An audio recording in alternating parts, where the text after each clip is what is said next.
Nous voici encore aujourd'hui, chers membres, et nous nous retrouvons sur notre plateau des patriotes pour parler pays comme nous avons l'habitude. Nous vous remercions, chers membres. Nous vous saluons, chers membres. Nous espérons bien que vous portez bien partout où vous vous retrouvez à travers le monde. Le pays au centre. Au premier plan, le pays. Pensez au pays. Pensons à nos frères et sœurs qui passent des moments difficiles, toujours entre les mains des Rwandais. À travers ce plateau, chaque jour, nous devons rester en intelligence et en communion avec nos frères et sœurs.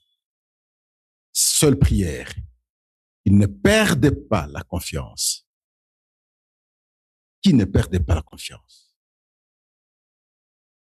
La situation finira par être résolue. Question que nous, Congolais, nous puissions prendre conscience, savoir bien comprendre que notre pays est agressé aujourd'hui. Chers frères, la cacophonie qu'il y a dans la compréhension de cette problématique chez les Congolais me surprend. Quand vous entendez les gens s'opposer à cette réalité, parce que simplement ils sont dans la posture oppositionnelle, je me dis non, là vous desservez la nation. Pascal Sello dire, Tshisekedi, c'est un citoyen congolais comme vous et moi. Il était né, aujourd'hui il a grandi, il est président, demain, il peut aussi partir. Ça veut dire qu'il n'est qu'un être qui va subir aussi l'impératif de la nature. Voilà pourquoi nous disons de temps en temps, tout coule, tout passe, rien ne demeure. Mais nous, Congolais, qu'est-ce que nous pouvons à ce stade faire pour que les générations qui vont venir trouvent un pays béni déjà, au moins avec des garde-fous qui pourront leur permettre, en tout cas, de vivre librement. Ils diront oui, grâce à ceux qui étaient avant nous, se sont battus. Nous voici aujourd'hui, nous avons un État prospère. Mais pour cela, nous devons nous dépasser de certaines considérations politiciennes ou politiques, si vous voulez. Bien comprendre que, avec Tshisekedi, oui, peut-être qu'on n'est pas d'accord avec ce qu'il fait, mais devant une question existentielle, nous devons nous agglutiner autour de lui parce que c'est lui qui est président dans le contexte actuel afin que nous puissions résoudre cette question. Le vrai Congolais devra réfléchir plutôt ainsi. Mais lorsque nous ne comprenons pas que nous sommes agressés, alors là, ça devient très inquiétant. J'ai bien problématisé notre émission de cette façon parce que nous avons une question en rapport avec la notion de l'état de guerre. Est-ce que la RDC est en guerre? Est-ce que la RDC fait la guerre? Est-ce que la RDC est en état de guerre? Nous allons essayer d'expliquer pour que les gens comprennent. Parce que cette cacophonie ne permet pas aux gens de bien comprendre les nuances qu'il y a dans ces concepts. Être en guerre, être en état de guerre. Merci beaucoup, chers membres. Nous avons la question des comptes attribués à Olenga Nkoy. Ça fait débat. Plusieurs comptes, en tout cas identifiés comme les comptes d'Olenga Nkoy, même si le nom a été changé, mais l'initial est resté intact. On a nommé les comptes là, Wakongo Wanasimama. Ça, c'est les comptes. Wakongo, Wanasimama. Mais l'initiale qui vient juste après le nom, où on met arrobase et finalement le nom, et arrobase Nkoyi Joseph. Et plus loin, nous aurons des publications avec le même nom où Joseph Olengankoyi avait reçu Nemwandante Maloton où il remerciait même le président de la République. Mais il faut lire les comptes en question. Des critiques, des insanités contre le président de la République, contre la première dame aujourd'hui. On ne sait pas la respecter. Je ne comprends pas qu'est-ce qui se passe aujourd'hui. La première dame est vilipendée partout. Et ça n'honore même pas le pays. Ce n'est pas une très bonne image, en fait. Une question aussi très importante que nous allons échanger aujourd'hui. Merci, chers membres. Nous abordons la première question. La première question en rapport avec cette problématique de la guerre en République démocratique, de l'état de guerre, de l'état de siège. Première question. La RDC, la République démocratique du Congo, est en guerre, oui ou non? Mais la réponse est simple. Oui, nous sommes en guerre. Mais comment nous sommes en guerre? Nous sommes en guerre parce que le Rwanda nous a attaqués. Nous sommes en guerre parce que le Rwanda nous a assiégés. Nous sommes en guerre parce que le Rwanda est sur notre terre. Le Rwanda est sur notre terre pour des raisons claires. Exploiter les minerais et occuper des terres. Mais qu'est-ce que nous devons faire?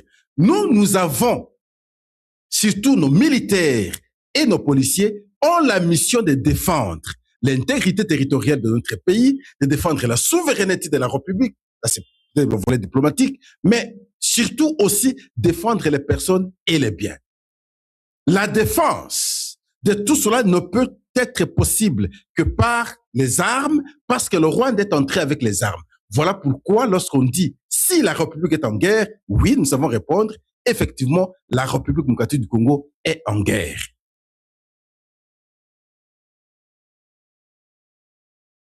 Est-ce que le pays est en état de guerre? Non, le pays n'est pas en état de guerre. État de guerre. L'état, là, on n'écrit pas en majuscule, c'est en minuscule. L'état de guerre, c'est la situation de guerre. Effectivement, c'est par une déclaration de guerre qu'on parle que l'État est en guerre. La République démocratique du Congo, jusqu'à la preuve du contraire, par son président de la République, n'a pas déclaré la guerre, n'a pas déclaré l'état de guerre. Alors là, nous pouvons lire l'article 219. C'est là qu'il y a la confusion. L'article 219 de notre Constitution dit ceci. Aucune révision ne peut intervenir pendant, là on parle de la révision, ne peut intervenir pendant l'état de guerre,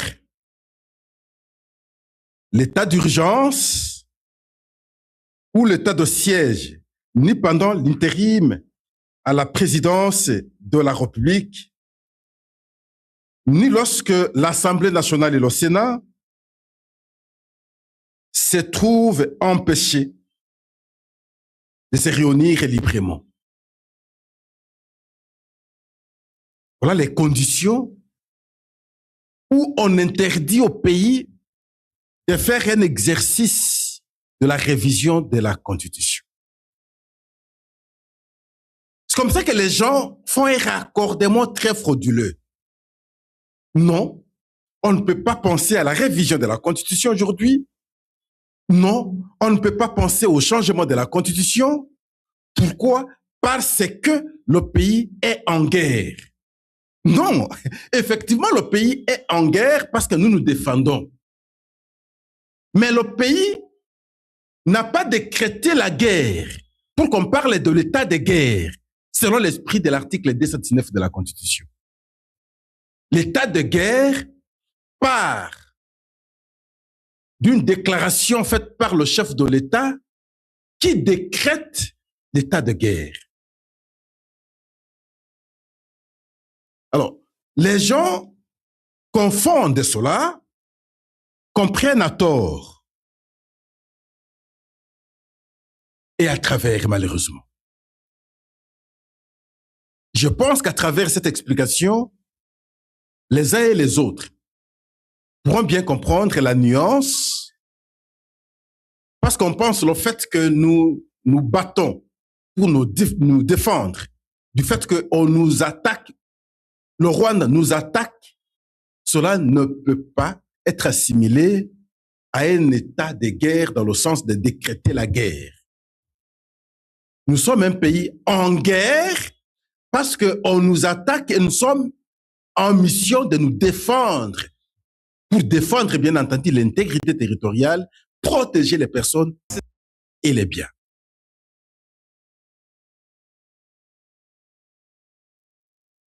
Beaucoup ne comprennent pas si réellement nous sommes agressés ou nous sommes en rébellion. Là aussi, non, qu'on ne confonde pas les choses. Ici, le Rwanda ne s'en cache pas. Lorsque un autre État va en homme, en armes, occuper les espaces d'un autre État, ça s'appelle simplement agression. Et le Rwanda lui-même sait le dire. Paul Kagame a fait des affirmations, nous l'avons suivi. Je vous épargne de points de vue des autres personnalités rwandaises. Entre autres ici, son ministre des Affaires étrangères. Entre autres ici, le porte-parole militaire. Entre autres ici, nombreux ont pu tenir le même propos que Paul Kagame a tenu, que nous voulons analyser ici. Paul Kagame avait dit clairement: je suis à Goma. Je contrôle aujourd'hui Goma. J'ai entre mes mains Goma. J'ai entre mes mains Kavumu. J'ai entre mes mains Bukavu. S'ils veulent venir me les confisquer, s'ils veulent que je libère et je quitte ces zones, ils doivent répondre d'abord. Ils doivent résoudre d'abord mes problèmes. Ça veut dire qu'il fait une déclaration telle que son pays occupe les espaces d'un autre pays. C'est une agression. Des deux, tous les rapports des experts des Nations Unies les démontrent. Comment le Rwanda est sur le sol congolais, en hommes et en équipement militaire. Même le nombre, on sait même déterminer. Et c'est clair. Les preuves sont claires. Quand les militaires rwandais tombent, même lorsqu'ils sont filmés avec les insignes du Rwanda, mais ils sont sur le sol congolais en armes et en hommes.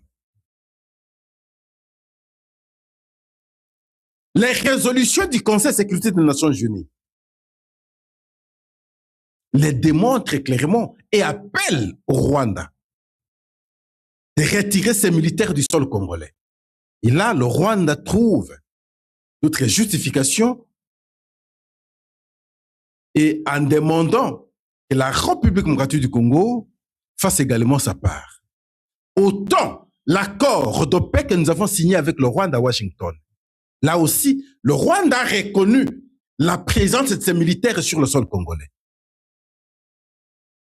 tout en trouvant un prétexte de FDLR en contrepartie que la République démocratique du Congo neutralise les FDLR. Dossier que nous avons largement d'ailleurs abordé ici, où nous étions en train de démontrer les faiblesses du ministre de l'Intégration régionale dans la manière d'aborder cette question de FDLR. de notre point de vue, nous avons eu l'impression qu'il a rendu tâche difficile au pays. Et lorsqu'il affirmait qu'il y avait un protocole d'accord déjà signé par les FDLR, volet politique et volet militaire. Mais la matérialisation risquerait de poser problème. En cas de la non-matérialisation, son ministre de l'intégration régionale donnera raison totalement au Rwanda. Auguste Comte nous a appris, toute vérité n'est pas bonne à dire. Dans le contexte où on vous agresse, même si vous aviez une réalité, mais je pense que il aurait dû aborder cette question autrement, et la présenter de la manière, bon, je ne sais pas s'il voulait se faire prêtre ou comment, je ne sais pas, mais je pense qu'il a très mal rendu service à la nation en faisant de telles affirmations. Alors, on attend maintenant la matérialisation de cet accord signé par les FDLR, volet politique et volet militaire. Et donc, le pays est agressé. Le fait qu'on voit Corneille Nangaa, le fait qu'on voit Bertrand Bisimwa, on dit non parce que ce sont des Congolais, donc il s'agit d'une rébellion. Non, je veux vous rappeler, Corneille Nangaa n'a su que rejoindre le mouvement rwandais qui existait. Parce qu'on sait que les Congolais sont toujours naïfs. Lorsqu'on va mettre Corneille Nangaa au devant, comme c'est un Congolais, les gens vont voir qu'il s'agit effectivement d'un mouvement congolais, donc on parlera cette fois-là de l'agression. Cet argument, Paul Kagame l'avait avancé à son temps. Lorsqu'il ne voulait pas s'afficher, il disait « Non, je ne suis pour rien. D'ailleurs, c'est un problème congolo-congolais. » Et on a mis Corneille Nangaa au premier plan. Vous aussi naïfs que vous êtes, nous aussi naïfs que nous sommes, bon voilà, lorsque nous alignons nos arguments, nous disons « Non, il s'agit de la rébellion. » Mais quelle rébellion? Quelle rébellion? Avec des militaires rwandais, vous parlez de la rébellion. Quelle rébellion? Il s'agit de l'agression. Ce plan du Rwanda, ce n'est pas aujourd'hui. Référez-vous de l'AFDEL. Mouzé Laurent Désiré Kabila n'a su que surprendre et n'ont pas cru qu'il allait agir ainsi. Dans quel pays vous pouvez accepter voir un militaire de notre pays devenir chef d'état-major dans un autre? Comment on pouvait expliquer? C'était le Rwanda qui avait totalement son pays. Et heureusement qu'on s'est réveillé à temps et on a créé une séparation, ils sont partis. Mais ils ne sont pas partis définitivement. C'est comme ça qu'ils vont changer de stratégie. Non, non, si on met les vrais Rwandais au premier plan, ce sera très mal perçu. Il faut maintenant prendre quelques Congolais naïfs avec quelques Rwandais devenus Congolais, nous les mélangeons et puis on déstabilise la République. C'est comme ça qu'on va créer le RCD.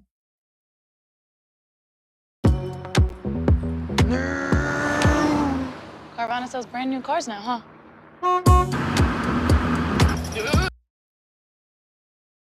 Après Sun City, on a compris que finalement, mais ils sont ensemble aujourd'hui, mais ils ont la constitution. Mais aujourd'hui, ils commencent à réfléchir la même chose. Mais qu'est-ce qu'on fait? On va encore créer Laurent Nkunda, un Rwandais, qui va venir au Congo, vers Bunagana, avec des armes, faire la guerre encore. On aura l'accord qui nous a mis l'accord de coup jusqu'au jour d'aujourd'hui. L'accord du 23 mars 2009. Qui fera l'objet d'une réclamation de son application en 2011, en 2012, où on va se dire nous sommes mouvement M23. Et ça continue. Ils vont encore entrer en 2012-2013 jusqu'à Goma. Heureusement qu'il y a eu une très forte pression de la communauté internationale à son temps. C'est comme ça qu'ils avaient quitté Goma. Mais c'est les Rwandais. Et finalement, en 2022, ils réapparaissent. Et Nangaa va aller les appuyer. Et naturellement, Malais, on a dit, nous vous alignons au premier plan. C'est comme ils ont fait avec Mouzé Laurent Désiré Kabila à son temps. On l'a aligné au premier plan. Comme ils ont fait avec Adolphe Onosomba, mon grand frère que je salue. On l'a aligné au premier plan. Je prends Onusuma parce que c'était vers la fin de leur mouvement. Mais avant le partage du pouvoir, on l'a écarté, on a mis Azarias Rouberois, qui a été vice-président de la République ici. Ça, c'est leur mode opératoire. Alors, est-ce que les Congolais parviennent à comprendre cela? Il s'agit de l'agression. Il ne s'agit pas d'une rébellion. Détrompez-vous, il s'agit de la rébellion. C'est comme ça, c'est pour cela que Pascal le dit, et je continue à le dire, je l'affirme. Nous pouvons organiser le dialogue, c'est une très bonne chose. Mais on ne va pas résoudre la question rwandaise par le dialogue, parce que le Rwanda n'est pas au Congo pour réclamer que les Congolais organisent un dialogue. Une fois les Congolais organisent un dialogue, le Rwanda dit que le Rwanda dise, bon, voilà, on a atteint l'objectif, on peut se retirer. Non. Posons bien le problème et nous aurons un bon résultat. Merci beaucoup, chers membres. Nous pensons que nous aurons la même lecture sur cette question de l'agression et sur cette question de l'état de guerre. Parce qu'il fallait une explication plus simple pour que nous puissions avoir une lecture claire quant à ça. La deuxième question. Dossier Olengankoi, président du CNSA. CNSA, Conseil national de suivi de l'accord de Saint-Sylvestre. Le suivi de l'accord. Est-ce que cet accord a encore un sens aujourd'hui? Pascal, je dis non. Pourquoi? Parce que l'objectif de l'accord de Saint-Sylvestre était de nous permettre d'avoir les élections. Pourquoi? Parce que nous étions en dépassement du délai constitutionnel. Les élections qui allaient s'organiser en 2016 ne seront pas organisées. On aura le premier dialogue avec Kodjo, ça n'a pas tenu. Nous aurons le deuxième dialogue avec l'Église catholique. Et c'est de là on avait pensé maintenant avoir une structure qui allait maintenant faire le suivi de ce qui s'était dit dans cet accord qui allait nous amener à l'organisation des élections en 2023. Mais à partir du moment, en 2018, mais à partir du moment où les élections étaient organisées en 2018, ma foi, le CNSA cessait d'exister. Parce qu'on revient par l'organisation des élections à la Constitution.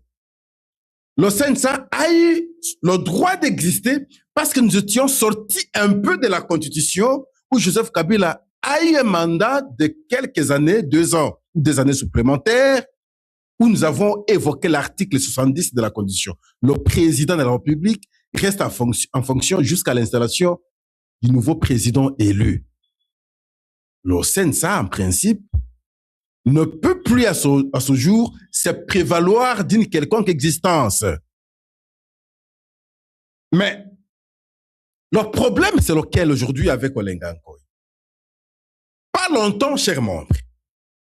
Lorsque l'opposition fait son sit-in vers le palais du peuple, il y a eu des déviances devant suivi ici. Il y a eu au moins 4 à 5 publications sur Twitter qu'on a attribué à Olengankoi où il présentait un bilan. Et on a compris que c'était des faux bruits. D'un côté, il parle de 10 morts, il parle autant, et vous sentez qu'il chargeait. Et la police... Imagine being able to build an app with your name on it, just by thinking about it. Meet Base 44, a complete AI creation. Et le pouvoir, lui qui est censé, si il peut continuer avec son CNSA, être dans les institutions de l'État. Il ne savait que charger la police, il ne savait que charger finalement les institutions. Et c'est comme ça que on va les convoquer en justice pour qu'ils se justifient, qu'ils nous démontrent combien des Congolais ont perdu leur vie lors de ce sit-in de l'opposition. Et arrivé là, Olengankoi, le président de CNSA, a tout nié. Il a dit ses comptes ne l'appartiennent pas. Ce ne sont pas ses comptes. Et pourtant, on pouvait très facilement identifier qu'effectivement, ce sont les comptes de Lengankoy parce qu'il avait d'autres publications dans le passé. On a tenté d'effacer, mais c'était resté. Mais aujourd'hui, l'autre problème surgit dans le même contexte pratiquement, parce qu'il s'agit ici des comptes, encore. Des comptes. Vous allez m'excuser, je dois prendre... On doit lire ces comptes. Il faut laisser, c'est normal. On doit lire ces comptes. Les comptes de Olengankoy. Ça fait mal parce que lorsque nous avons des responsabilités, si c'est prouvé qu'effectivement pour lui, je pense que ce n'est pas encourageant, ce n'est pas une bonne chose. Il ne sera pas encouragé. Alors, le problème, c'est lequel d'abord? Il y a un compte, un compte qui a un nom. Wakongo Wanasimama. Wakongo Wanasimama. Mais l'initiale qui est juste en bas du nom reprend maintenant l'initiale de Lengankoy. Arrobase Nkoy Joseph. Regardez d'abord ce premier compte. Le nom, vous voyez, Wakongo Wanasimama. En bas, vous voyez clairement, arrobase Nkoy Joseph. C'est ça l'initiale. Alors, nous pouvons lire compte par compte. Suivez ce qui est dit, ce qui est écrit. Ça fait mal. Lorsqu'on est de responsable, je pense qu'on peut avoir des retenues. Au moins qu'on nous dise par la suite, et en fait, compte, comme on a l'habitude de nier les comptes, que ce compte n'appartient pas au Lengankoy. La première publication dit ceci. Selon le président du Conseil national du suivi de l'accord de la Saint-Sylvestre, CENSA en sigle, tous les cachons de l'Agence nationale de renseignement, ANER, sont fermés. Mais l'initiale va encore réapparaître en bas, en couleur verte, arrobase Nkoy Joseph, mediacongo.net. L'autre compte, c'est le premier compte. Enfin, l'autre publication, là, c'est la première publication. RDC CENSA. À cet instant même, je viens de tenir une brève conférence de presse au siège social du CENSA avec leader de Bundu Dia Congo, l'honorable Nemwanda Ntemi. Nous remercions le chef de l'État pour sa ferme volonté de décrisper totalement le climat politique en République démocratique du Congo. Là, c'est lorsque, à son temps, paix à son âme aujourd'hui, Nemwanda Ntemi, quand il était reçu par le président de la République, et cette publication était faite par Olengankoy, mais sur le nom de Wakongo Wanasimama.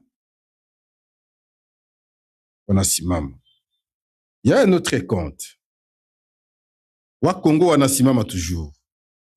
La saga continue. La diaspora s'en prend plutôt à Tshisekedi et à Denise Nyakero. En des termes extrêmes, les odeurs fécales du palais font fuir le voisinage. Tout est dans la rue.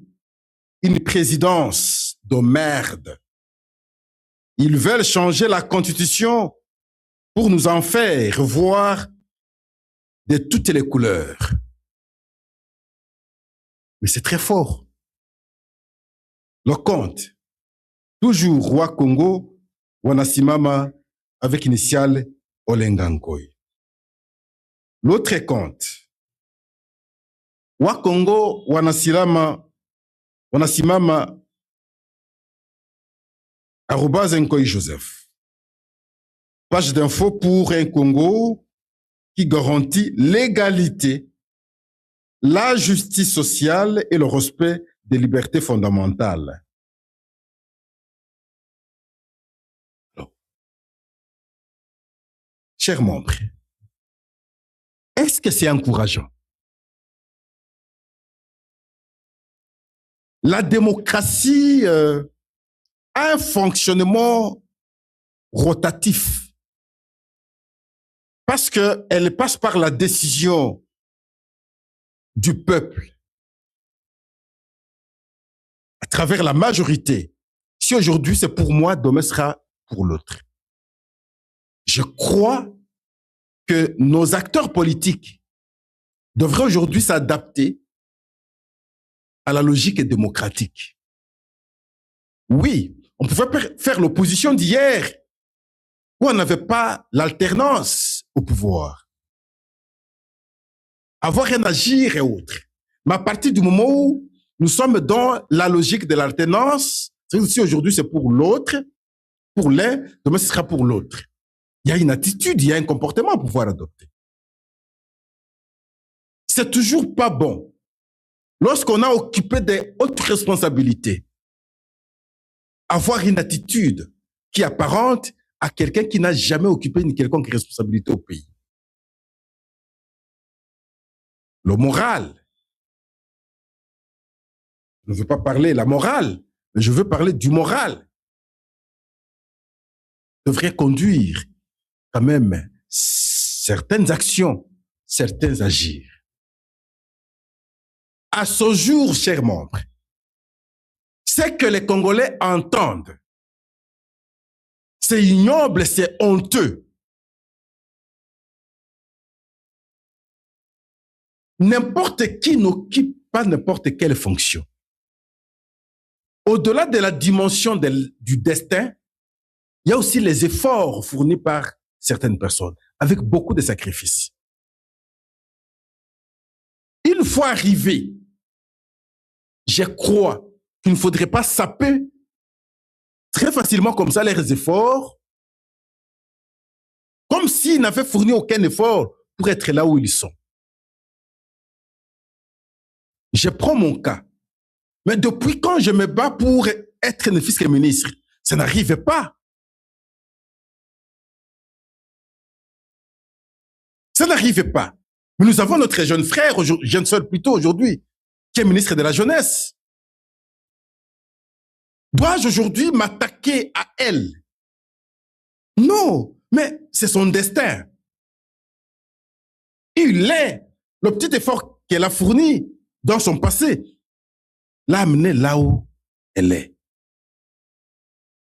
Que je sois très intelligent, que je sois, je ne sais pas, mais je ne suis pas devenu ministre de la Jeunesse. Je ne suis pas devenu ministre de la République. Ceux qui le deviennent me méritent quand même notre respect en même temps. Cela ne dit pas que nous ne pouvons pas ici présenter leurs failles, leurs faiblesses. Non, nous devons savoir les critiquer. Nous devons savoir démontrer, s'ils ne parviennent pas à servir la nation valablement, le dire avec énergie, avec force, qu'à tel endroit, vous aviez failli, vous n'avez pas répondu aux attentes de la population. Ça, c'est notre devoir en même temps. Mais aller jusqu'à toucher l'intimité des gens, je pense que c'est moralement maudit. Non, on ne peut pas accepter cela. Vous ouvrez votre téléphone, c'est des injures crues à la première dame.